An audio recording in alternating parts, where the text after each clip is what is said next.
Arithmetic progression. Arithmetic progression क्या होता है? अर्थमेटिक प्रोग्रेशन एक सीरीज होती है नंबर की जिनका कॉमन डिफरेंस सेम होता है। जैसे कि 4 के बाद 8 के बाद 12 के बाद 16 के बाद 20, ये ऐसे ही आगे चलती रहेगी। 20 के बाद 24, फिर 28। यानी कि अगर हम इनका डिफरेंस देखें तो 4 का है, 4 के डिफरेंस से आगे बढ़ रही है। ये डिफरेंस प्लस में भी हो सकता है, माइनस में भी हो सकता है। तो देखो इसमें अर्थमेटिक प्रोग्रेशन में जो 4 है इसको हम बोलेंगे ए, यानी कि फर्स्ट टर्म। इस सीरीज की फर्स्ट टर्म क्या है? 4।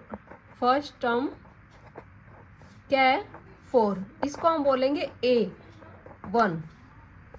ऐसे ही अगर A2 की बात करें तो A2 क्या है इसमें? 8। A3 की बात करें तो 12। A4 की बात करें तो 16। ये आते कैसे हैं? अगर इसकी जनरल फॉर्म की बात करें, general form of an AP, तो ये होती है A प्लस D, A+2D, ये ऐसे ही आगे चलती रहेगी। अगर हम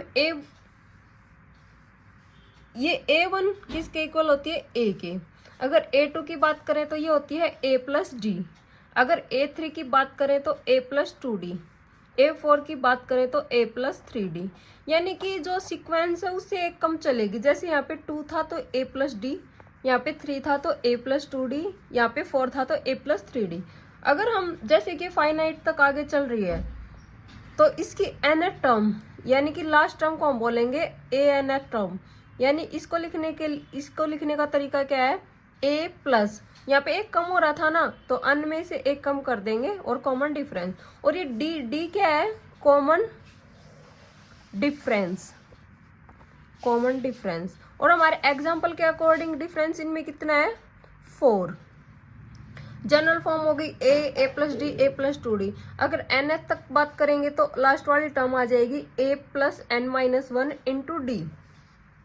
अगर हमें इन्हीं टर्म का सम निकालना हो यानी कि SN, sum of nth term, तो इसके लिए फॉर्मूला होता है n/2 2A plus n-1 into D। D common difference, n total term कितनी है? A first number.